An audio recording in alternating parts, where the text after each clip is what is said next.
Hello everyone, welcome to only IAS. स्वागत है आप सभी का करंट अफेयर्स के हमारे इस वीकली प्रोग्राम में, जिसमें हम साइंस एंड टेक्नोलॉजी से रिलेटेड करंट अफेयर्स के इश्यूज को डिस्कस करते हैं और साथ में प्रीवियस ईयर क्वेश्चंस को भी डिस्कस करते हैं। तो इस वीक हमें 3 इंपॉर्टेंट इशू डिस्कस करने हैं। पहला इंपॉर्टेंट इशू है ट्यूबरक्लोसिस को लेकर। तो यहाँ हम जानने की कोशिश करेंगे कि आखिर ट्यूबरक्लोसिस होता क्या है, इसके क्या क्या सिम्टम्स होते हैं, किस प्रकार इससे बचाव किया जा सकता है, सरकार ने कौन कौन से प्रयास किए हैं ट्यूबरक्लोसिस से निपटने के लिए। इसके अलावा हम ये भी डिस्कस करेंगे कि आखिर ये निक्षय मित्र क्या होते हैं और ये किस प्रकार सहायता कर सकते हैं ट्यूबरक्लोसिस से निजात पाने में। सेकंड इंपॉर्टेंट टॉपिक है एनीमिया को लेकर। तो यहां हम जानने की कोशिश करेंगे एनीमिया क्या होता है, इसके सिम्टम्स क्या होते हैं, इसके कॉजेस क्या होते हैं, किस प्रकार इसका ट्रीटमेंट किया जा सकता है और सरकार ने इससे बचाव के लिए कौन कौन से उपाय किए हैं। उसके अलावा हम तीसरा इंपॉर्टेंट इशू डिस्कस करेंगे जो कि काफी ज्यादा इंपॉर्टेंट है और ये टॉपिक है एंड टू एंड इंक्रिप्शन। तो यहां हमें जानना है कि आखिर ये एंड टू एंड इंक्रिप्शन होता क्या है, इसके उपयोग कहाँ कहाँ होते हैं और सरकार को इससे क्या क्या चिंताएं हैं। ठीक है, तो चलिए शुरू करते हैं लेक्चर को एक छोटी सी इंफॉर्मेशन के साथ। जैसा कि आप सभी जानते हैं, दिसंबर मंथ आधा खत्म हो चुका है। ऐसे में बहुत सारे एस्पिरेंट अपनी प्रिपरेशन को लेकर अंडर कॉन्फिडेंट हैं। वो ये महसूस नहीं कर पा रहे हैं कि हमें अगले साल एग्जाम देना चाहिए कि नहीं देना चाहिए। तो उनके कॉन्फिडेंस को बूस्ट करने के लिए हम मेगा मेन प्रोग्राम स्टार्ट कर रहे हैं। यहाँ पर आपको 15 मेंस के टेस्ट मिलेंगे और 3 ऐसे के टेस्ट मिलेंगे। और हमारे प्रोग्राम का स्पेशल फीचर ये होगा कि हम आपको हर टेस्ट से पहले एक गाइडेंस वीडियो प्रोवाइड कराएंगे और साथ में अप्रोच सेशन प्रोवाइड कराएंगे। गाइडेंस वीडियो का ऑब्जेक्टिव है आपको किसी सब्जेक्ट के बारे में गाइड करना कि आप इस सब्जेक्ट को किस प्रकार से पढ़ेंगे, और अप्रोच सेशन का ऑब्जेक्टिव है प्रीवियस ईयर क्वेश्चन पेपर को एनालाइज करते हुए आपको यह बताना कि आप किसी एक पर्टिकुलर टॉपिक में कौन कौन से डायमेंशंस पर फोकस करें, सो दैट आप अपने मेंस में मार्क्स को इंक्रीज कर पाएं। हर टेस्ट के बाद हम आपको एनालिसिस प्रोवाइड कराएंगे और उसके अलावा हम आपको 1-to-1 मेंटरशिप और फ्लेक्सिबिलिटी देंगे अटेम्प्ट करने में, यानी कि आप अपने अकॉर्डिंग किसी भी टेस्ट को आप पहले शेड्यूल कर सकते हैं। जरूरी नहीं है कि आप हमारे ही शेड्यूल के अकॉर्डिंग टेस्ट देंगे। ये टेस्ट ऑनलाइन एंड ऑफलाइन दोनों ही मोड में उपलब्ध है। अगर आपको कोई क्वेरी है इसके रिगार्डिंग, आप हमें कॉल कर सकते हैं इस नंबर पर और आप हमें मेल भी ड्रॉप कर सकते हैं। और इसमें एनरोलमेंट अभी भी आप कर सकते हैं। 28 नवंबर का कोई क्राइटेरिया यहाँ अभी नहीं है। ओके, तो चलिए शुरू करते हैं लेक्चर को अपने पहले टॉपिक के साथ, डेट इज ट्यूबरक्लोसिस। अब इस टॉपिक को आप रिलेट करेंगे जीएस पेपर 2 से, और यहाँ एक टॉपिक आपका मेंशन्ड है, issues relating to development and management of social sector services relating to health. ठीक है, तो स्वास्थ्य से संबंधित जो चीजें हैं वो आपके जीएस पेपर 2 में शामिल हो जाती हैं। कंटेक्स्ट में बता ही चुका हूं कि निक्षय मित्र कुछ सहायता कर रहे हैं ट्यूबरक्लोसिस से निपटने के लिए, तो इस चीज को हम यहाँ पे डिटेल से डिस्कस करेंगे। लेकिन उससे पहले आपको यह जानना जरूरी है कि आखिर ट्यूबरक्लोसिस क्या होता है। तो सबसे पहली चीज जो आपको एग्जामिनेशन पर्सपेक्टिव से ध्यान में रखनी है वो ये है कि ट्यूबरक्लोसिस एक बैक्टीरिया के द्वारा जनित बीमारी है और इस बैक्टीरिया का नाम है माइकोबैक्टीरियम ट्यूबरक्लोसिस। प्रीलिम्स में आपसे स्टेटमेंट दिया जा सकता है ट्यूबरक्लोसिस के बारे में और वहां पर एक लाइन लिखी होगी कि ट्यूबरक्लोसिस वायरस की वजह से होने वाली बीमारी है। आपको इस स्टेटमेंट को कंप्लीटली एलिमिनेट करना है। अगर आपने देखा होगा प्रीवियस ईयर क्वेश्चन पेपर्स को, तो वहां पर अभी डिप्थीरिया को लेकर भी क्वेश्चन पूछा हुआ है, आई थिंक, है ना। और सॉरी, डिप्थीरिया नहीं, हेपेटाइटिस को लेकर क्वेश्चन पूछा हुआ है। इसके अलावा एनीमिया को लेकर भी क्वेश्चन पूछा हुआ है, उसको भी हम आगे डिस्कस करेंगे। तो हेल्थ वाला जो इशू है वो आपके एग्जामिनेशन पर्सपेक्टिव से काफी ज्यादा इंपॉर्टेंट हो जाता है, स्पेशली प्रीलिम्स में। चलिए दूसरी बात अगर हम करें तो ये काफी सीरियस प्रॉब्लम है और इसकी सीरियसनेस आप इस बात से देख सकते हैं कि ये बीमारी पर्सन टू पर्सन कांटेक्ट की वजह से फैलने लगती है। जैसे अगर कोई एक व्यक्ति जो टीबी से ग्रसित हो दूसरे व्यक्ति के संपर्क में आए और वो स्नीजिंग करे, कफ करे, तो उसकी वजह से जो वाटर ड्रॉपलेट्स हैं उस व्यक्ति की, वो अगर दूसरा व्यक्ति इनहेल कर ले जो कि स्वस्थ व्यक्ति है, तो ऐसी कंडीशन में स्वस्थ व्यक्ति को भी ट्यूबरक्लोसिस हो जाएगा। ओके, तो ये काफी गंभीर होता है। अगर हम सिम्टम्स की बात करें तो सिम्टम्स में सबसे पहले तो कफ होगा। कफ ऐसा होता है कि उस व्यक्ति में लंबे समय तक खांसी की बीमारी बनी रहती है और खांसी के दौरान, कफ के दौरान उसमें ब्लड भी आता है। ठीक है, उसके अलावा यहाँ चेस्ट पेन होता रहेगा व्यक्ति को, सीने में काफी तेज दर्द होता है, वीकनेस होती है, और वेट लॉस भी हो जाता है। इसके अलावा फीवर भी देखने को मिलता है और नाइट में पसीने आने की समस्या भी देखने को मिलती है। तो काफ़ी सारे सिम्टम्स हैं इसके। लेकिन अगर ट्रीटमेंट की बात करें तो ट्रीटमेंट जो इसमें दिया जाता है टीबी के लिए उसका नाम है डॉट्स। इसको कहते हैं डायरेक्टली ऑब्जर्व्ड थेरेपी। अब डॉट्स जो ट्रीटमेंट है वो किसी व्यक्ति को 6 से 8 महीने तक प्रोवाइड किया जाता है। लेकिन आप जानते हैं कि इंडियन सोसाइटी में एक प्रकार का ट्रेडिशन है कि हम एंटीबायोटिक्स को अपनी मर्जी से यूज करते हैं और अपनी ही मर्जी से उसको बंद कर देते हैं। जब भी हम किसी अच्छे डॉक्टर से ट्रीटमेंट लेने जाते हैं तो वो आपको कुछ एंटीबायोटिक्स प्रिस्क्राइब करता है और डॉट्स की थेरेपी में भी आपको एंटीबायोटिक्स दी जाती हैं। लेकिन होता क्या है, हम समझते हैं कि डॉक्टर की डिग्री जो है वो बस ऐसे ही है नाम मात्र के लिए, वो पैसे कमाने के लिए बैठा हुआ है, उसे हमसे कोई मतलब नहीं है। लोग क्या करते हैं, जैसे ये 6 से 8 महीने का कोर्स है ना, तो एंटीबायोटिक्स को 2 मंथ तक उन्होंने कंज्यूम किया। फिर उन्हें फील हुआ कि मेरा जो कफ है वो पूरी तरीके से जा चुका है, अब मुझे कोई प्रॉब्लम नहीं हो रही है, तो वो 2 मंथ के बाद ही अपनी इस मेडिसिन को छोड़ देंगे। लेकिन इस छोड़ने के बाद उसके बॉडी में जो टीबी के बैक्टीरिया बचे रहेंगे, उन बैक्टीरिया में रेजिस्टेंस डेवलप हो जाएगा और जैसे ही ये रेजिस्टेंस डेवलप होगा ये बन जाएगा मल्टी ड्रग रेजिस्टेंस टीबी। ठीक है, एमडीआर टीबी ये बन जाएगा। अब ये काफी ज्यादा सीरियस प्रॉब्लम हो जाती है ना। एंटीबायोटिक्स को इसने छोड़ दिया और वो रजिस्ट कर गए। तो एमडीआर टीबी में होगा क्या, बेसिकली एमडीआर टीबी किसी व्यक्ति को हो गया तो उसमें अब फर्स्ट लाइन की जो एंटीबायोटिक्स हैं वो काम नहीं करेंगी और ये 2 मोस्ट पावरफुल एंटीबायोटिक्स के अगेंस्ट रेजिस्ट कर जाएगा, जिसका नाम है आइसोनियाजिड और रिफेम्पिसिन। ओके, अब अगर किसी व्यक्ति में मल्टी ड्रग ट्यूबरक्लोसिस हो गया, स्टिल हमारे पास एक ऑप्शन है कि हम उस व्यक्ति को बचा सकते हैं और इसके बचाव का उपाय है कि आप उसको second line of antibiotics provide कराएंगे। अब मान लीजिए उस व्यक्ति ने सेकेंड लाइन ऑफ एंटीबायोटिक्स को कंज्यूम करना स्टार्ट कर दिया, फिर से 2 महीने में प्रॉब्लम उसको सॉल्व होती हुई दिखाई दी, उसने गलती कर दी, फिर से मेडिसिन को छोड़ दिया। या फिर कभी कभी यह भी होता है कि हम मेडिसिन को टाइम पर नहीं लेते हैं, हमने आज ली, कल हम भूल गए, उसके बाद 2-3 दिन बाद फिर भूल गए। तो अगर इस तरीके से कोई व्यक्ति एंटीबायोटिक्स को कंज्यूम कर रहा है तो भी उसमें ये प्रॉब्लम्स आ जाएंगी। ओके, अब देखिए ये काफी गंभीर चिंता है। मैंने आपको पिछले लेक्चर में भी बताया था ये एंटी माइक्रोबियल रेजिस्टेंस और एंटीबायोटिक्स रेजिस्टेंस के बारे में।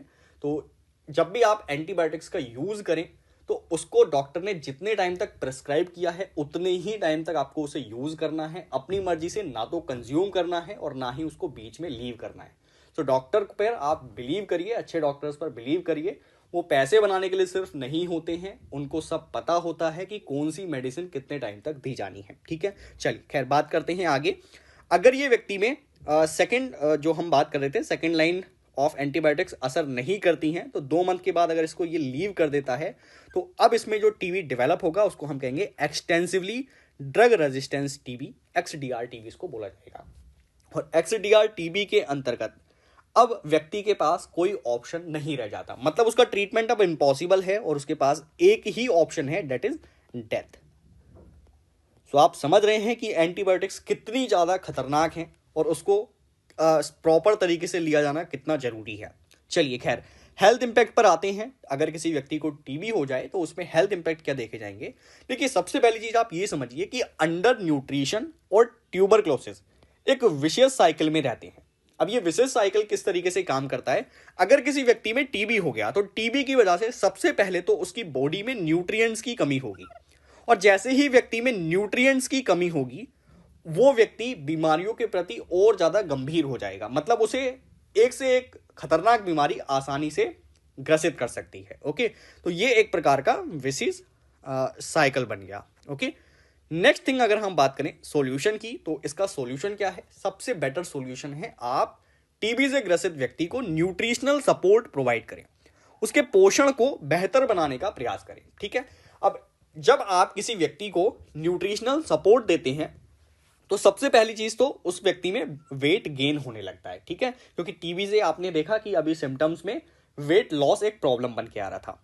उसके अलावा व्यक्ति अपनी थेरेपी को भी सही तरीके से पूरी कर सकता है, उसकी मसल्स में भी स्ट्रेंथ आ जाती है, उसकी क्वालिटी ऑफ लाइफ भी इंप्रूव होती है, अच्छी रिकवरी होगी, और most important thing is reduced mortality. आप व्यक्ति को मृत्यु के मुंह में जाने से बचा सकते हैं। ठीक है, तो ये चीज यहाँ पे सॉल्यूशन के तौर पे देखने को मिलती है। इसके अलावा कभी कभी आपने देखा होगा कि कुछ व्यक्ति जब किसी बीमारी से ग्रसित होते हैं, उसका ट्रीटमेंट करा लेते हैं, तो कुछ समय के बाद उस व्यक्ति के शरीर में सेम प्रॉब्लम दोबारा से आ जाती है। ठीक है, रिपीटेशन हो जाता है बीमारी का। तो अगर आप न्यूट्रिशनल सपोर्ट को ठीक रखते हैं तो ऐसे में टीबी वाले व्यक्तियों में आप इसको वापस आने से रोक भी सकते हैं, उसके रिपीटेशन को रोक सकते हैं। यदि बात करें गवर्नमेंट स्टेप्स की, सरकार ने कौन कौन से प्रयास किए हैं ट्यूबरक्लोसिस को रोकने के लिए, तो सबसे पहली चीज आप अपने नेशनल टारगेट को देखिए। इंडिया में हमने एक टारगेट रखा है कि हम भारत से 2025 तक ट्यूबरक्लोसिस को कंप्लीटली एलिमिनेट कर देंगे। इसके अलावा अगर ग्लोबल टारगेट की बात करें तो ग्लोबल टारगेट 2030 है, यानी कि हम ग्लोबल टारगेट से काफी ज्यादा एडवांस चल रहे हैं। अब देखना यह होगा कि आप इस टारगेट को अचीव कर पाते हैं कि नहीं कर पाते, और टारगेट अगर अचीव करना है तो आपको बहुत सारे प्रोग्राम्स चलाने पड़ेंगे, और हमारी सरकार ने बहुत सारे प्रोग्राम चलाए भी हैं। जैसे एक प्रोग्राम का नाम है नेशनल ट्यूबरक्लोसिस एलिमिनेशन प्रोग्राम। अब इस प्रोग्राम के अंतर्गत बेसिकली बहुत सारी अदर स्कीम्स चलाई जा रही हैं गवर्नमेंट के द्वारा। तो आप ये कह सकते हैं कि ये एक प्रकार का अम्ब्रेला है, और इस अम्ब्रेला के अंतर्गत बहुत सारी छोटी छोटी स्कीम्स जो है टीबी पेशेंट के सपोर्ट के लिए चलाई जा रही हैं। इसका एक एग्जाम्पल है यूनियन हेल्थ मिनिस्ट्री की एक योजना जिसका नाम है निक्षय पोषण योजना। इसको 2018 में स्टार्ट किया गया था। ठीक है, अब ये जो योजना है ये करती क्या है, बेसिकली टीबी पेशेंट को हर महीने 500 रुपए का सपोर्ट करती है, और ये सपोर्ट किया जाता है उसके न्यूट्रिएंट्स वैल्यू को बनाए रखने के लिए। ठीक है, एक तो हो गया ये। इसके अलावा गवर्नमेंट ने एक दूसरा प्रयास किया है निक्षय मित्र का। अब ये निक्षय मित्र बहुत इंपॉर्टेंट है। ये बेसिकली होते क्या है, ये कुछ वॉलंटियर्स हैं। ठीक है, ये करते क्या है, ये टीबी पेशेंट को अडॉप्ट करते हैं और उनकी केयर करते हैं। अब इसमें कोई भी व्यक्ति शामिल हो सकता है, या तो कोई इंडिविजुअल हो सकता है, कोई एनजीओ हो सकता है, पॉलिटिकल पार्टी हो सकती है, कोऑपरेटिव सोसाइटी, कॉरपोरेट्स, कोई भी इसमें शामिल हो सकता है। उसके अलावा ये लोग करेंगे क्या, ये बहुत अलग अलग तरीके का सपोर्ट देने की कोशिश करते हैं। जैसे ये न्यूट्रिशनल सपोर्ट प्रोवाइड करा देंगे, उसके बाद ये न्यूट्रिएंट्स सप्लीमेंट्स दे देंगे इनको। उसके अलावा ये एडिशनल इन्वेस्टिगेशन में भी हेल्प कर देंगे। अच्छा, ये आगे पीछे हो गया, इसको चेंज कर लीजिएगा, एडिशनल इन्वेस्टिगेशन। एडिशनल इन्वेस्टिगेशन का मतलब है व्यक्ति को मान लीजिए कोई परेशानी हो रही है जो टीबी से ग्रसित है, तो वो व्यक्ति क्या कर सकता है, वॉलंटियर व्यक्ति जाके डॉक्टर से हेल्प मांग सकता है, कुछ एडिशनल सपोर्ट दे सकता है उस व्यक्ति को। ठीक है, तो ये चीजें हो गई। उसके अलावा वोकेशनल सपोर्ट भी दे सकता है। वोकेशनल सपोर्ट इसको हेल्प करेगा जल्दी रिकवरी करने में। ओके, तो ये सारी चीजें यहाँ पे शामिल हो जाती हैं। उसके बाद अगर पब्लिक पार्टिसिपेशन की बात करें तो ये काफी इंपॉर्टेंट हो जाता है किसी भी बीमारी को कंप्लीटली इरेडिकेट करने के लिए, उसको एलिमिनेट करने के लिए। तो अगर हमें 2025 तक टीबी की प्रॉब्लम को भारत से निकालना है तो ऐसे में पब्लिक पार्टिसिपेशन बहुत जरूरी है। और ये हमने पहले भी एक्सपीरियंस किया है। जैसे हमारे यहाँ कुछ प्रॉब्लम्स होती थी, स्मॉल पॉक्स और पोलियो, लेकिन पब्लिक पार्टिसिपेशन की सहायता से हमने इन दोनों ही प्रॉब्लम्स को सोल्व कर लिया, और भारत आज पोलियो मुक्त है, आप लोग जानते ही हैं। अब पब्लिक पार्टिसिपेशन एक्चुअल में करता क्या है, पब्लिक पार्टिसिपेशन लोगों में अवेयरनेस क्रिएट करता है, उनके बिहेवियर को भी चेंज करता है। जैसे अभी हमने एंटीबायोटिक्स की बात की कि व्यक्ति अपनी मर्जी से एंटीबायोटिक्स छोड़ देते हैं, तो अगर पब्लिक पार्टिसिपेशन होगा तो पब्लिक एक दूसरे को समझा सकती है कि आपको एंटीबायोटिक्स प्रेस्क्राइब्ड टाइम तक यूज करनी है। उसके अलावा यहां पर मिथ्स क्लियर करने में भी पब्लिक काफी ज्यादा हेल्प कर देती है। जैसे एक आप ये कह सकते हैं कि ग्रामीण क्षेत्रों में एक धारणा सी बन जाती है, अगर किसी को टीबी जैसी प्रॉब्लम हो गई तो सारे व्यक्ति उसको इस नजर से देखने लगते हैं कि इस व्यक्ति का अंत अब निश्चित है, इसे कोई नहीं बचा सकता। और अगर व्यक्ति में खुद ये मानसिकता बैठ जाए कि अब मुझे कोई नहीं बचा सकता, तो वास्तव में उस व्यक्ति की डेथ हो भी जाती है। ओके, क्योंकि आपका जो बॉडी रिस्पॉन्स करता है वो आपके ब्रेन की वजह से रिस्पॉन्स करता है, और अगर आपके ब्रेन में ही निगेटिव थॉट है, आप सही तरीके से रिस्पॉन्ड नहीं कर पाएंगे किसी भी बीमारी के लिए भी। ओके, तो ये काफी इंपॉर्टेंट हो जाता है। अब पब्लिक पार्टिसिपेशन को बढ़ाने के लिए, स्पेशली टीबी के लिए, हमारी गवर्नमेंट ने एक अभियान भी चलाया था, और इसका नाम है प्रधानमंत्री टीबी मुक्त अभियान। ठीक है, तो ये आपका टॉपिक टीबी से रिलेटेड यहाँ कंप्लीट हो जाता है। इसके अलावा आपको इस टॉपिक में कुछ भी याद करने की जरूरत नहीं है, कॉम्प्रिहेंसिव वे में ये टॉपिक कंप्लीट हो गया है। नेक्स्ट टॉपिक पर चलते हैं, दैट इज एनीमिया। अब एनीमिया क्या है और इसको कहाँ से आप रिलेट करेंगे, सेम प्रॉब्लम है, हेल्थ वाला इशू है, तो आप जीएस पेपर 2 से इसको रिलेट करेंगे अगेन। और सबसे पहले हम यहाँ पर जान लेते हैं कि एनीमिया आखिर होता क्या है। अगर एनीमिया की बात करें तो WHO ने इसकी परिभाषा बताई है, और WHO के अनुसार यदि किसी व्यक्ति में रेड ब्लड सेल्स की कमी हो जाए या फिर उस व्यक्ति में ऑक्सीजन कैरिंग कैपेसिटी कम हो जाए तो हम कहेंगे वो व्यक्ति एनीमिया से ग्रसित है। ठीक है, अब यहां पर कमी की मैंने बात की। अब कमी आप पूछेंगे कि सर कितनी कमी हो जाए। यहां पर कमी का मतलब है कि व्यक्ति के बॉडी में जो ऑर्गन्स हैं उनको सही से फंक्शन करने के लिए जितनी ऑक्सीजन रिक्वायर्ड है उससे कम ऑक्सीजन अगर उन ऑर्गन्स को मिल रही है तो व्यक्ति एनीमिया से ग्रसित माना जाता है। ठीक है, ये बात आप ध्यान में रखिएगा। अच्छा, एक प्रीवियस ईयर क्वेश्चन भी मैं आपको दिखा देता हूं ताकि आप इंपॉर्टेंस समझें इस टॉपिक का। 2017 में एक क्वेश्चन पूछा था, गवर्नमेंट की स्कीम से रिलेटेड है और नेशनल न्यूट्रिशन मिशन को लेकर यहां क्वेश्चन है। अब देखिए, एक्चुअल में ये जो क्वेश्चन है वो बीमारी के ट्रीटमेंट को लेकर ही आया है। अब यहां पर इसमें माल न्यूट्रिशन की एक प्रॉब्लम लिखी हुई है। अब मेल न्यूट्रिशन की प्रॉब्लम को टैकल करने के लिए क्या गवर्नमेंट ने ये स्कीम चलाई थी, या फिर एनीमिया की प्रॉब्लम से टैकल करने के लिए गवर्नमेंट ने ये स्कीम चलाई थी। तो आप समझ रहे हैं यहां पर कि कोई भी बीमारी है उसको टैकल करने के लिए सरकार जो प्रयास कर रही है वो आपको ध्यान में रखने हैं अपने एग्जामिनेशन पर्सपेक्टिव से। ठीक है, अब इसका सही आंसर क्या होगा आप मुझे कमेंट सेक्शन में बताएंगे। इसके बारे में थोड़ा सा रिसर्च करिएगा और फिर मुझे कमेंट सेक्शन में आप लोग इसका आंसर बताइएगा।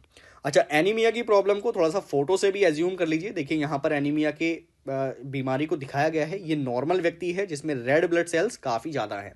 ये एनीमिया वाला व्यक्ति है, इसमें रेड ब्लड सेल्स की मात्रा काफ़ी ज़्यादा कम हो गई।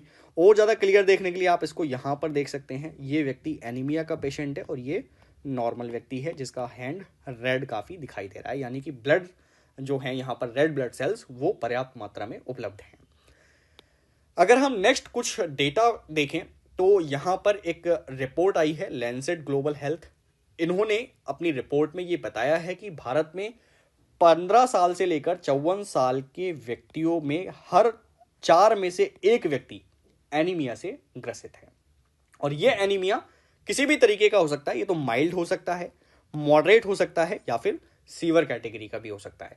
माइल्ड यहां पर आप ये कह सकते हैं कि व्यक्ति में एनीमिया की जस्ट शुरुआत है, उसके बॉडी ऑर्गन्स को जितना ऑक्सीजन रिक्वायर्ड है उससे कुछ कम ऑक्सीजन वो जनरेट कर पा रहा है। ठीक है, तो ये माइल्ड हो सकता है। मॉडरेट में प्रॉब्लम बढ़ती जाएगी और सीवर में कंडीशन बहुत ज़्यादा खराब हो जाती है, हॉस्पिटलाइज करना पड़ जाता है उस व्यक्ति को।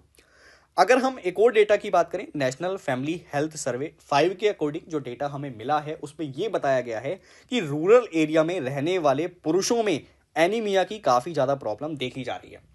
अक्सर भारतीय समाज में एक धारणा रहती है कि ये सारी जो बीमारियां हैं like anaemia, TB, blood pressure, ये शहरों में होने वाली बीमारियां हैं। ग्रामीण व्यक्ति तो हष्ट पुष्ट रहता है, वो खेत में काम करने वाला व्यक्ति होता है, उसे किसी तरीके की कोई बीमारियां नहीं होती। लेकिन एक्चुअल में जो डेटा निकल कर आ रहा है फैमिली हेल्थ सर्वे से वो कुछ और ही कह रहा है। ओके, तो इन मिथ्स में आपको बिलीव नहीं करना है। कोई भी व्यक्ति ग्रसित हो सकता है अगर उसका न्यूट्रिशन, उसका खान पान ठीक नहीं है तो। चलिए नेक्स्ट बात करते हैं कॉजेस की। एनीमिया किन वजहों से हो जाता है? तो मेजर कॉज की अगर बात करें स्पेशली विमेन में तो प्रॉब्लम है आयरन डिफिशियंसी। मेंस्ट्रुअल साइकिल की वजह से विमेन्स में हर महीने ब्लड लॉस होता है और उस ब्लड लॉस की वजह से आयरन का भी लॉस होता है और यहां पर एनीमिया की प्रॉब्लम बढ़ जाती है। इसीलिए विमेन्स थोड़ा सा डिजर्व करती हैं ज्यादा केयर। ओके, तो एज अ अवेयर पर्सन और एज अ मैच्योर पर्सन आपको उन्हें सपोर्ट करना चाहिए। इसके अलावा और जो अगर अदर कोजेस की हम बात करें तो एनीमिया के लिए फोलेट की कमी अगर किसी व्यक्ति में हो जाए, बेसिकली फोलेट क्या है? फोलेट को हम विटामिन B9 के नाम से भी जानते हैं। ठीक है, तो विटामिन B9 की कमी हो जाए, इसके अलावा विटामिन B12 की कमी हो जाए या फिर विटामिन A की कमी हो जाए तो भी व्यक्ति एनीमिया का पेशेंट बन जाता है। अब यदि कॉन्सेंट्रेशन की बात करें मेंस में, ये तो बात हो गई विमेंस की, लेकिन अगर मेंस की बात करें तो उनमें क्यों एनीमिया हो रहा है? उनका तो ब्लड लॉस नहीं होता है हर महीने, मेंस्ट्रुअल साइकिल उनका नहीं होता है। तो अगर किसी व्यक्ति में, सबसे पहले तो आप कंडीशन देखिए कि अगर किसी पुरुष में हीमोग्लोबिन की मात्रा 13 ग्राम पर डेसीलीटर से कम हो जाए तो ऐसे में उस व्यक्ति को एनीमिया का पेशेंट कहते हैं। मेंस में ये प्रॉब्लम क्यों बढ़ रही है? देखिए, मेंस में प्रॉब्लम ब्लड लॉस होता है, लेकिन हर महीने नहीं होता। लेकिन किसी इंजरी की वजह से अगर ज़्यादा ब्लड लॉस हो जाए तो ऐसे में व्यक्ति भी एनीमिया का पेशेंट हो जाता है। या फिर कभी कभी एनीमिया जेनेटिक भी होता है। और जेनेटिक में दो तरीके की प्रॉब्लम देखी जाती है, एक तो है आपका थैलेसीमिया और दूसरा सिकल सेल एनीमिया। इनके बारे में ब्रीफ में आपको बता देता हूं। देखिए, थैलेसीमिया क्या होता है? थैलेसीमिया में बेसिकली आपके बॉडी में रेड ब्लड सेल्स का डिस्ट्रक्शन ज्यादा होता है और इसका प्रोडक्शन कम होता है।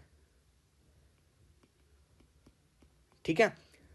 इसके अलावा अगर सिकल सेल एनीमिया की बात करूं तो सिकल सेल एनीमिया में जो रेड ब्लड सेल्स होती हैं उनका जो आकार है वो चेंज हो जाता है।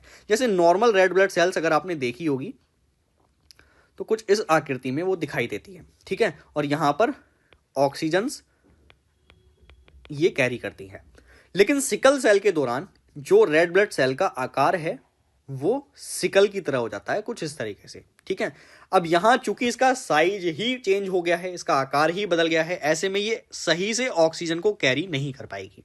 और सही से ऑक्सीजन कैरी नहीं होगी तो आपके ऑर्गन्स को सही मात्रा में ऑक्सीजन नहीं मिलेगी और व्यक्ति एनीमिया का पेशेंट बन जाएगा। ओके। इसके अलावा कुछ मेंस में प्रॉब्लम देखी जाती है, अल्कोहल और स्मोकिंग का वो कंजम्पशन करते हैं, ये भी आपके शरीर में एनीमिया की प्रॉब्लम को बढ़ाता है। आजकल मॉडर्नाइजेशन का जो जमाना है उसमें लोग अच्छा महसूस करते हैं अल्कोहल को कंज्यूम करना, स्मोकिंग को कंज्यूम करना। ठीक है वो, लेकिन अगर आप रियल में देखेंगे तो हेल्थ के लिए ये काफ़ी ज़्यादा नुकसानदायक है। किसी भी व्यक्ति को इन चीज़ों को कंज्यूम नहीं करना चाहिए जो हेल्थ के लिए हानिकारक होती हैं। ठीक है। इसके अलावा अगर ओल्डर मैन की बात करें तो ओल्डर मैन काफ़ी ज़्यादा वल्नरेबल होते हैं एनीमिया की प्रॉब्लम के लिए। ओके। चलिए, इसके बाद अगर मैं आपको एक चीज़ और बताऊं इसके सॉल्यूशन को लेकर, तो अक्सर हम अपना इसका सॉल्यूशन इस प्रकार से कर सकते हैं। आपको अपने डाइट में आयरन की मात्रा को बढ़ाना चाहिए। आयरन की मात्रा आप कैसे बढ़ा सकते हैं, ये एडिशनल इन्फॉर्मेशन है थोड़ी सी। जैसे आप इस समय देख रहे होंगे विंटर के टाइम पर ग्रीन वेजिटेबल्स बहुत ज़्यादा आती हैं। ठीक है। तो ग्रीन लीव्स को आप कंज्यूम करिए, जैसे पालक हो गया। अच्छा, एक चीज़ और, पालक से याद आया कि आप लोग अगर पालक पनीर को साथ में कंज्यूम करते हैं तो वो रेसिपी आपके लिए ठीक नहीं है। फैक्ट समझिए क्यों। देखिए, पालक पनीर इसलिए कंज्यूम नहीं करना चाहिए एक साथ क्योंकि पालक में क्या होता है, इसमें आयरन होता है। और जब आप पनीर यूज करते हैं तो पनीर में क्या होता है, कैल्शियम होता है। और जब इन दोनों को साथ में पकाया जाता है तो पनीर में उपलब्ध कैल्शियम इस आयरन को अब्जॉर्व कर जाता है। तो आपकी बॉडी कहां अब्जॉर्व करेगी आयरन को, बताइए? जो ये पनीर है उसी ने आयरन को कंज्यूम कर लिया। तो इसीलिए आपको इन्हें साथ में कंज्यूम नहीं करना चाहिए, सो डैट आयरन को आपके बॉडी में सही प्रकार से कंज्यूम किया जा सके, आपकी बोन्स जो हैं उसको सही तरीके से कंज्यूम कर सके। ठीक है। तो ये भी चीज आपके लिए एक जनरल अवेयरनेस की है। चलिए, नेक्स्ट बात करते हैं गवर्नमेंट के प्रोग्राम पर। तो अगर हम गवर्नमेंट के प्रयास की बात करें तो 2018 में गवर्नमेंट ने एक प्रयास किया था जिसका नाम है एनीमिया मुक्त भारत। ठीक है। इन्होंने ये लॉन्च किया था। अब इसके अंतर्गत गवर्नमेंट ने क्या किया, इसको पार्ट बनाया intensified national iron plus initiative का। और गवर्नमेंट यहाँ पर लगातार प्रयास करती रहती है एनीमिया को कम करने के लिए, न्यूट्रिशनल सपोर्ट देती रहती है, बहुत सारे एडिशनल सपोर्ट देती रहती है। जैसे कि एक यहाँ पर आप देख सकते हैं ministry of health and family welfare ने एक और स्कीम चलाई थी जिसमें weekly iron and folic acid supplements लोगों को प्रोवाइड किए जाते थे, सो डैट वो एनीमिया की प्रॉब्लम से बाहर आ सकें। इसके अलावा कुछ और भी प्रोग्राम हैं जैसे integrated child development scheme, national nutritional anaemia control programme. ठीक है। तो ये 4-5 प्रोग्राम हैं जिसको आपको थोड़ा सा ध्यान में रखना है। इसके अलावा ये टॉपिक आपका कॉम्प्रिहेंसिव वे में कंप्लीट हो गया है। इसके अलावा आपको कुछ नहीं पढ़ना है। तो चलते हैं नेक्स्ट टॉपिक पर, that is end to end encryption. Okay. अब ये टॉपिक आपके एग्जामिनेशन परस्पेक्टिव से काफ़ी ज़्यादा इंपॉर्टेंट हो जाता है और इस टॉपिक को आप रिलेट करेंगे जीएस पेपर 3 से, that is science and technology वाला सेक्शन।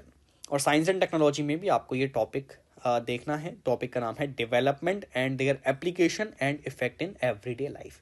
तो जब भी कोई न्यू टेक्नोलॉजी डेवलप हो रही होती है उसके एप्लीकेशंस आपको पता होने चाहिए और उसका इम्पैक्ट भी पता होना चाहिए कि आपकी हर रोज की लाइफ पे वो किस प्रकार से इम्पैक्ट क्रिएट करेगी। बैकग्राउंड की बात मैंने आपको नहीं बताई है, तो बैकग्राउंड सुन लीजिए। इस टॉपिक को हम डिस्कस इसलिए कर रहे हैं क्योंकि ज़्यादा से ज़्यादा टेक कंपनीज यानी कि टेक्नोलॉजी रिलेटेड कंपनीज फोकस कर रही हैं एंड टू एंड इनक्रिप्शन पर।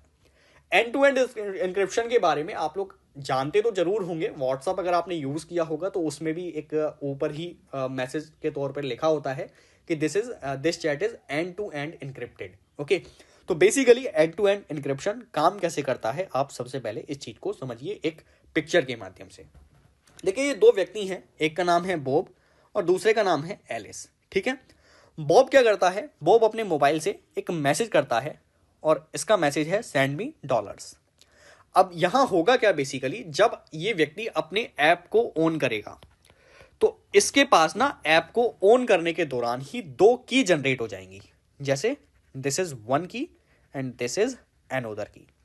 अब ये जो एक की है ये है प्राइवेट और सेकंड जो की है वो है पब्लिक। ओके, अब दूसरा जो व्यक्ति है जैसे एलिस है, एलिस के पास भी जैसे ही ये अपना ऐप ओपन करेगा इसके पास दो की आ जाएंगी, फर्स्ट इज प्राइवेट और दूसरा पब्लिक। अब इन दोनों के बीच में जब कॉन्वर्सेशन चालू होता है, बातचीत चालू होती है, तो इनकी जो पब्लिक की है वो एक दूसरे के साथ साझा हो जाती है। जैसे एलिस की पब्लिक की चली जाएगी बॉब के पास और बॉब की जो पब्लिक की है वो चली जाती है एलिस के पास, है ना। एकदम सही तरीके से इसको ध्यान से समझिएगा। अब होगा क्या, जब इस बॉब ने मैसेज किया तो मैसेज के दौरान इसके पास कौन सी की आ गई, इसके पास एलिस की पब्लिक की आ गई। देखिए यहां पर ये व्हाइट कलर में दिखाई भी गई है, तो ये बेसिकली एलिस की है जो कि पब्लिक की है। अब पब्लिक की आ गई इसके पास, तो ऐसे में ये व्यक्ति क्या करेगा, जब इसने मैसेज किया सेंड मी डॉलर, तो इस सेंड मी डॉलर नाम के मैसेज को इसने एलिस की पब्लिक की के माध्यम से लॉक कर दिया।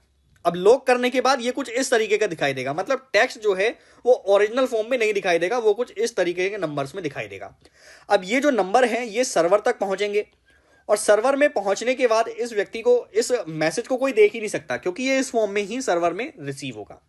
अब ये पहुंचेगा फिर एलिस के पास और एलिस के मोबाइल में जब ये जाएगा तो ये एलिस इसको डिक्रिप्ट कर सकता है, किसकी की से, अपनी प्राइवेट की के माध्यम से। ठीक है, ऐसे ही अगर एलिस मैसेज करेगा तो एलिस इसको इनक्रिप्ट करेगा बॉब की पब्लिक की से और फिर जब ये मैसेज बॉब के पास चला जाएगा तो बॉब अपनी प्राइवेट की से उस मैसेज को ओपन कर लेगा। आई थिंक थोड़ा सा टेक्निकल हो गया, बट इसी चीज को आप एक दो बार रिपीट करके देखिएगा तो ये एग्जांपल आपको सही तरीके से समझ में आ जाएगा। ओके, क्योंकि जो इंपॉर्टेंट टॉपिक होते हैं अक्सर वो थोड़े टेक्निकल किस्म के होते हैं, वो थोड़े से आपको टिपिकल लग सकते हैं। ओके, बट रिपीटेड अगर आप एक दो बार इस एग्जाम्पल को देखेंगे तो पूरी तरीके से ये आपको क्लियर हो जाएगा। चलिए, एंड टू एंड इंक्रिप्शन में अब देख लेते हैं थोड़ी और चीजें कि end to end encryption basically है क्या। तो ये एक कम्युनिकेशन प्रोसेस है। कम्युनिकेशन प्रोसेस का मतलब है आप किसी से बातचीत करने के दौरान इसका यूज करते हैं। अगर आपको डेटा शेयर करना है एक डिवाइस से दूसरे डिवाइस में, जैसे एग्जांपल व्हाट्सएप पे आप अपने फ्रेंड के साथ बात करते हैं तो आप डेटा शेयरिंग कर रहे होते हैं, तो इस दौरान जो टेक्नोलॉजी यूज होती है वो है एंड टू एंड इंक्रिप्शन। अब एंड टू एंड इंक्रिप्शन में दो तीन चीजें आपको और ध्यान में रखनी है। जैसे मान लीजिए ये पर्सन है ए और ये पर्सन है व्यक्ति बी, इनके बीच में बातचीत चल रही है। अब बातचीत के दौरान एंड टू एंड इंक्रिप्शन के में बहुत सारी पार्टीज इन्वॉल्व रहती हैं, हम इनको कहते हैं थर्ड पार्टीज। अब थर्ड पार्टीज में कौन कौन सी चीजें शामिल हो सकती हैं, जैसे आप मैसेज करेंगे तो मैसेज बिना इंटरनेट के तो नहीं कर सकते हैं। उसके बाद आपका मैसेज कंपनी के सर्वर तक भी पहुंचता है तो वो भी आपका थर्ड पार्टी आएगा। इसके अलावा यहां पर और भी चीजें हो सकती हैं, जैसे कि मान लीजिए कोई साइबर क्राइम वाला व्यक्ति हो गया, साइबर क्रिमिनल हो गया। ठीक है, तो ये बहुत सारी पार्टीज इसमें इन्वॉल्व हो जाती हैं। चलिए, इसको अगर नहीं भी शामिल करेंगे तो भी इन दो चीजों से आप समझ लीजिए ये थर्ड पार्टीज हैं। अब थर्ड पार्टीज इस मैसेज को नहीं देख पाती हैं क्योंकि ये एक ही तरफ से जब सेंड किया गया है तो इसको लॉक कर दिया गया है। ठीक है, अब इसको बी व्यक्ति ही ओपन कर सकता है, इसको डिक्रिप्ट कर सकता है। ये बात समझ में आई। इसके बाद अब देखिए, यहाँ पर और भी जैसे थर्ड पार्टीज होते हैं, जैसे मैंने नाम लिया था अभी, इंटरनेट सर्विस प्रोवाइडर हो गया, साइबर क्रिमिनल्स भी इसमें आ जाते हैं, क्लाउड सर्विस प्रोवाइडर भी आ जाते हैं, ठीक है। तो ये भी आपके मैसेज को नहीं देख पाते हैं। उसके बाद एंड टू एंड एन्क्रिप्शन के दौरान एक स्पेशल एल्गोरिदम यूज होता है। एल्गोरिदम का मतलब क्या है? एल्गोरिदम सिंपल आप भाषा में इतना समझिए कि जैसे ही मैसेज को लॉक किया गया था, वो मैसेज अब ऐसी भाषा में बदल गया जिसको कोई भी नहीं पढ़ सकता, उसी को कहते हैं एल्गोरिदम, ठीक है। तो एंड टू एंड एन्क्रिप्शन में एल्गोरिदम का यूज होता है। ये सारी चीजें यहां पे लिखी हुई हैं। तो ये चीज़ हम देख चुके हैं। इसके अलावा हम लास्ट चीज़ भी पढ़ लेते हैं। इसका यूज़ आप कहाँ कहाँ कर सकते हैं? एंड टू एंड एन्क्रिप्शन का यूज़ आप कर सकते हैं अपने डेटा को प्रोटेक्ट करने के लिए, अपने पासवर्ड को प्रोटेक्ट करने के लिए। उसके अलावा आप क्लाउड स्टोरेज को प्रोटेक्ट करने के लिए भी एंड टू एंड एन्क्रिप्शन का यूज़ कर सकते हैं। अच्छा, बहुत सारी company end to end encryption की तरफ मूव कर रही है। जैसे रिसेंटली एक नोटिफिकेशन आया था ट्विटर की तरफ से, और ट्विटर ने अपने डीएम्स को एंड टू एंड एन्क्रिप्टेड करने की बात कही थी, ठीक है। उसके बाद बहुत सारी अदर मोबाइल कंपनीज हैं, बहुत सारी मैसेजिंग कंपनीज हैं, वो भी end to end encryption technologies का यूज कर रही हैं। ये यूज इसलिए किया जा रहा है क्योंकि ये कंपनी चाहती हैं कि हम अपने यूजर का ज्यादा से ज्यादा डेटा प्रोटेक्ट कर सके, ताकि उनका राइट टू प्राइवेसी बना रहे। क्योंकि आप खुद सोचिए ना कि जैसे आप व्हाट्सएप पे एक व्यक्ति दूसरे व्यक्ति से बात कर रहे हैं, आप किसी व्यक्ति से बात कर रहे हैं और आपके मैसेज सिक्योर ही ना हो, उसको बीच में कोई भी व्यक्ति पढ़ सके, गवर्नमेंट उस मैसेज को पढ़ सके या फिर कोई थर्ड पर्सन उस मैसेज को पढ़ सके, तो आप क्या व्हाट्सएप का यूज करेंगे? शायद नहीं।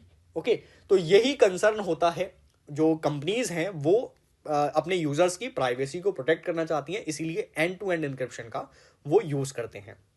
इसके बाद अगर बात करें एंड टू एंड एन्क्रिप्शन की नीड क्या है, तो सबसे पहली चीज आप ये समझिए कि एंड टू एंड एन्क्रिप्शन ना होने की वजह से वर्ल्ड में बहुत सारे लोगों का डेटा लीक हुआ है, उसकी चोरी की गई है, और इसमें 1.1 बिलियन पर्सन शामिल हैं। और ये डेटा है 2013 से लेकर 2021 के बीच में। इसके अलावा अगर हम बात करें तो end to end encryption technology हमारे डेटा को सिक्योर करती है, ये हमें हैकिंग से बचाती है, और इसके अलावा ये हमें गवर्नमेंट की ट्रैकिंग से भी बचाती है, ठीक है। क्योंकि एंड टू एंड है, इसको बीच में कोई भी डिक्रिप्ट नहीं कर सकता, इस मैसेज को कोई भी नहीं देख सकता। तो ऐसे में गवर्नमेंट से अगर आपको बचना है तो भी end to end encryption technology use करनी मतलब की जा सकती है। ओके, इसीलिए बहुत सारे एक्टिविस्ट जो होते हैं, बहुत सारे जर्नलिस्ट होते हैं, पॉलिटिकल ओपोनेंट्स होते हैं, वो end to end encryption technology का ही यूज करते हैं। अगर चैलेंजेस की बात करें, end to end encryption technology किस प्रकार से गवर्नमेंट के लिए एक चैलेंज बनती है, तो सबसे पहले यहाँ पर कुछ मेजर थ्रेट आ जाते हैं। जैसे अगर कोई व्यक्ति end to end encryption technology के साथ बात कर रहा है और बात हो रही है टेररिज्म को लेकर, मान लीजिए दो व्यक्ति आपस में बात कर रहे हैं, दो टेररिस्ट आपस में बात कर रहे हैं और उन्होंने कहीं पर बॉम्ब ब्लास्ट करने का प्लान बनाया है, तो ऐसे में गवर्नमेंट इस मैसेज को रीड ही नहीं कर सकती। एक टेररिस्ट जब मैसेज करेगा तो उसे दूसरा टेररिस्ट ही पढ़ सकता है। उसकी प्लानिंग सिर्फ दोनों व्यक्तियों के बीच में ही रहेगी, कोई थर्ड पर्सन उसमें इन्वॉल्व नहीं रहेगा। That is major threat. Internal security को लेकर यहां पर थ्रेट आ जाएगा। ओके, तो ये चीज हो गई। उसके अलावा यहां पर साइबर अटैक भी काफी ज्यादा हो जाते हैं। अब देखिए साइबर अटैक कैसे हो जाते हैं। आप बोलेंगे सर कंट्रोवर्सी क्रिएट कर रहे हो आप, तो अभी आपने बताया कि एंड टू एंड एन्क्रिप्शन में कोई भी व्यक्ति आपके डेटा को नहीं पढ़ सकता, अब आप बोल रहे हो कि साइबर अटैक जो है इस पर कर सकते हैं। देखिए साइबर अटैक हो कैसे सकता है, जैसे ये है एक पर्सन ए और ये है एक पर्सन बी, इनके बीच में एंड टू एंड एन्क्रिप्शन है, ठीक है, मैंने यहां पर मान लिया कि एंड टू एंड एन्क्रिप्शन है, लेकिन जो इंटरमीडियरीज हैं वही तो इस डेटा को नहीं पढ़ सकते। लेकिन अगर किसी साइबर अटैकर ने एंड पॉइंट पर इस मोबाइल में अपने किसी एप्लीकेशन को इंस्टॉल कर दिया या फिर इस व्यक्ति की डिवाइस को ही हैक कर लिया, तो ऐसे में एंड टू एंड एन्क्रिप्शन भी कुछ नहीं कर पाएगा। ओके, सेम थिंग अगर सेंडर के पास जो व्यक्ति मैसेज सेंड कर रहा है, साइबर अटैक करने वाले व्यक्तियों ने इसी के मोबाइल को हैक कर लिया, तो वो सारे मैसेजेस पढ़ सकते हैं। ओके, तो ये एक मेजर थ्रेट बनता है। उसके अलावा ये टेक्नोलॉजी कुछ चीज़ों को प्रोटेक्ट नहीं कर पाती, जैसे ये मेटा डेटा को प्रोटेक्ट नहीं कर पाएगी। मेटा डेटा में क्या क्या चीज़ें शामिल आ जाती हैं, जैसे आप अपने कंप्यूटर में या मोबाइल में जब कोई न्यू फाइल बनाते हैं तो उसका डेट और टाइम सब लिखा रहता है। तो ये टेक्नोलॉजी आपके डेट एंड टाइम को सिक्योर नहीं कर सकती। आपको पता लग जाएगा कि ये फाइल कंप्यूटर में कब फीड की गई थी, उसे कोई नहीं छुपा सकता है। उसके अलावा एक मैसेज को कब सेंड किया गया था, किस टाइम सेंड किया गया था, इन सारे डेटा को भी ये जो टेक्नोलॉजी है वो प्रोटेक्ट नहीं कर सकती। ओके, और उसके अलावा मैंने आपको बता दिया कि एंड पॉइंट पर अगर साइबर अटैकर अटैक कर दे तो ऐसे में भी एंड टू एंड एन्क्रिप्शन काम नहीं आता है। उसके अलावा ये कॉन्फ्लिक्ट ऑफ इंटरेस्ट भी क्रिएट करता है गवर्नमेंट एंड प्राइवेट कंपनीज के बीच में। कंपनीज ये चाहती हैं कि हम अपने यूजर की राइट टू प्राइवेसी को प्रोटेक्ट करें, और गवर्नमेंट ये चाहती है कि हमें नेशनल सिक्योरिटी करनी है। और अगर एंड टू एंड एन्क्रिप्शन रहेगा तो ऐसे में हम टेररिस्ट एक्टिविटीज को कंट्रोल नहीं कर पाएंगे। तो आपको यहाँ जो है एंड टू एंड एन्क्रिप्शन नहीं रखना चाहिए। आपको एक ऐसा बैक डोर जरूर रखना चाहिए जिससे कि अगर गवर्नमेंट किसी व्यक्ति के मैसेज को पढ़ना चाहती है तो वो पढ़ पाए। तो आप अक्सर देखते रहते होंगे भारत में भी कॉन्फ्लिक्ट होते हैं प्राइवेट कंपनीज एंड गवर्नमेंट के बीच में, और साथ में ये विदेशों में भी कॉन्फ्लिक्ट चलते रहते हैं। क्योंकि देखिए, यूजर के पर्सपेक्टिव से अगर आप सोचें तो आपको प्राइवेसी पसंद होगी, आप नहीं चाहेंगे कि आपके मैसेजेस कोई और पढ़े, पर गवर्नमेंट को भी अपने कंसर्न है, तो इसीलिए थोड़ा सा यहाँ चैलेंज लगातार बना रहता है। ओके, तो ये आपका टॉपिक कंप्लीट हो जाता है end to end encryption technology का। इसके अलावा साइंस एंड टेक्नोलॉजी में अब कुछ डिस्कस करने को नहीं रह गया है इस वीक। मिलते हैं अगले सप्ताह में नए टॉपिक्स के साथ। तब तक के लिए धन्यवाद। अगर आपको ये वीडियो पसंद आया हो तो आप इसको लाइक जरूर कर दीजिएगा, क्योंकि आपके लाइक से ही मुझे पता लगता है कि आप इसको कितना ज़्यादा पसंद कर रहे हैं। और आपके अगर कोई कंसर्न हो, कोई डाउट हो, कोई रिव्यू अगर आपको लिखना हो तो वो भी आप कमेंट सेक्शन में लिख सकते हैं, जिसको मैं नेक्स्ट लेक्चर में एड्रेस कर दूंगा। ओके, तो चलिए मिलते हैं अगली बार। Thank you so much.